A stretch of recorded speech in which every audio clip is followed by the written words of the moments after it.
So, Oregon Savings Growth Plan, just in kind of a nutshell, and I've given you all this piece as well, the 6 great reasons, just give you just some basics. I'm going to kind of scan through, let's say, a longer presentation in just a few minutes. There is a perforated card in this. If you want more information, please feel free to send that in. We'll get that to you. Also, I have my business cards here. If you want to grab one of these and communicate with me, or if you didn't copy down my contact information earlier, feel free to do so. Be more than happy to talk with you.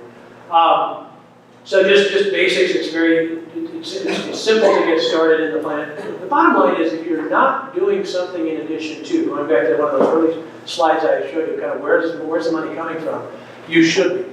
Whether that's in a 403B plan or a 457 plan or an IRA, maybe you're big into real estate, you've got equity in rental properties or something, okay, here you've got something going there. But in general, needing something above that PERS and Social Security is what I'm here to kind of profess.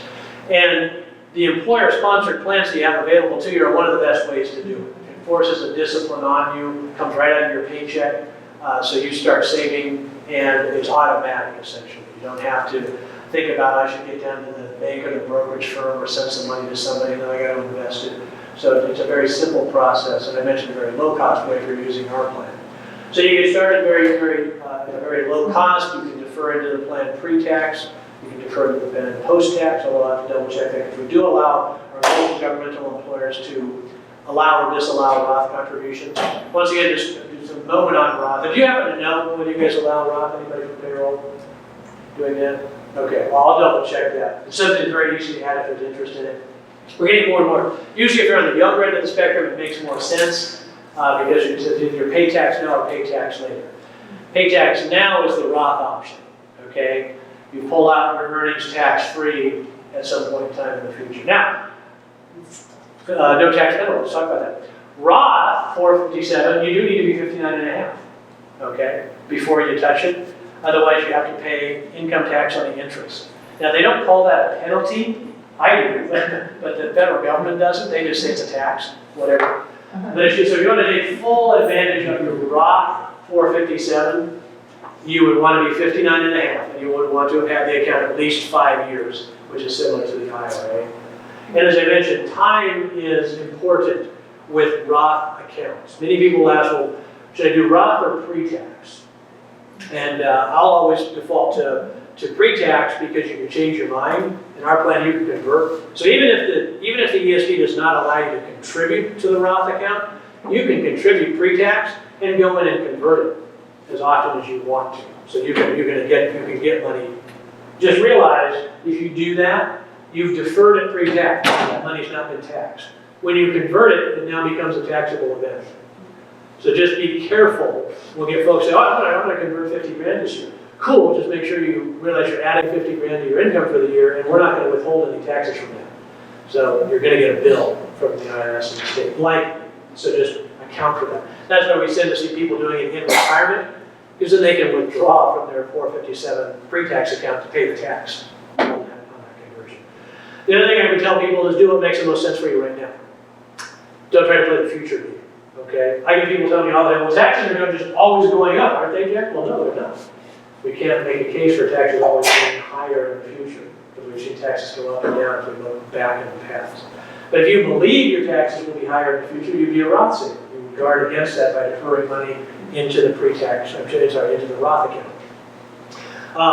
If you're going to move to a no income tax state, no state tax, like Washington, let's say, Texas, Florida, you might be a pre-tax saver, because saving on your taxes in a state that's not charging you tax, having tax-free income in a state that's not charging you, not nearly as powerful than if you stay in Oregon or move to a higher tax state like California.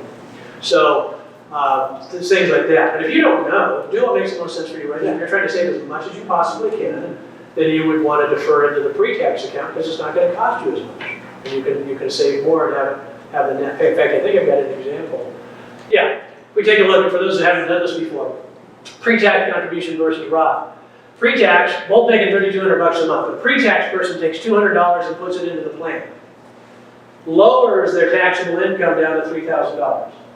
So when the feds and the state go to withhold money, they're withholding from $3,000, not $3,200, so you pay less in tax. You can see the federal withholding there is different between them.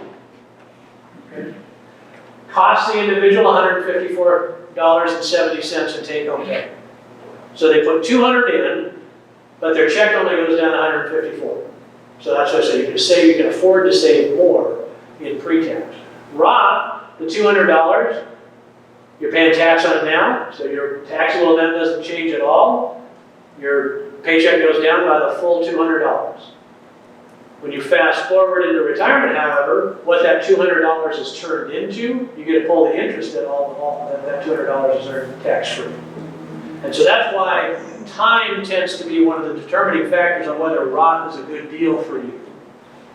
Too many times I hear people say, well, I got $300 grand in my Roth and that is tax-free. And I'll ask them, how much did you contribute to that? Well, 210. So you got 90 grand tax-free. It's not bad, but it's not 300 grand tax-free. So if I'm the person that starts when I'm 20-something and I contribute 30 grand and retire with 300 grand and I've got 270 grand, that's a pretty good deal.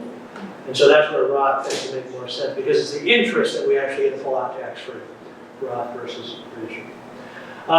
You can defer to both at the same time. You can, the ideal plan is we start when we're early in our career and not in a high tax bracket, saving in the Roth. We start building dollars into that. As we start moving up the salary ladder, start making more money, maybe bringing other income into the household if we get married or something like that. All of a sudden we get into the tax and I was like, whoa, we're getting killed in taxes here.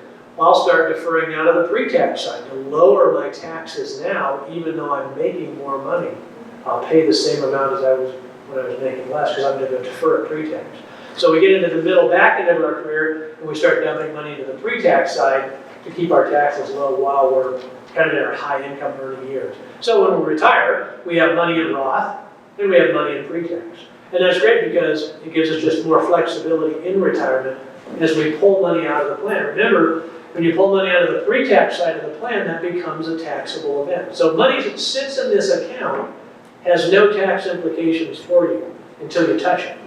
So once you withdraw money from your pre-tax account, that money is just added to your income for the year. So it's not taxed at an investment return or a capital engagement or anything. It's just going to be added to any other income you have for the rest of the year, taxed as regular income. So if I'm in retirement and I want to pay cash for a nice truck, and I pull out 65 grand to do that, if I pull that out of my pre-tax account, I've just added 65 grand to my income for the year. That's going to be a little bit of a spike in income tax. If I pull it out of my Roth account, nothing's happened. So that's where we'll see people use their Roth money for those larger purchases in retirement, and they'll use their pre-tax money for kind of the day-to-day, month-to-month expenses. So anyway, so you can have both. Let's go back to limits. That question was asked earlier. Between Roth and traditional, the limit is the same. Okay, so I get $19,000 whether I put it in Roth or I put it in pre-tax. I don't get $19,000 for each. Okay, so I look at what have you put into a 457 plan. So we look at the plan. What's the plan allow? $19,000. We don't care whether you put it in Roth or pre-tax. We care how much you put into either one. And once you hit $19,000, you can't put any more in for that year, calendar year.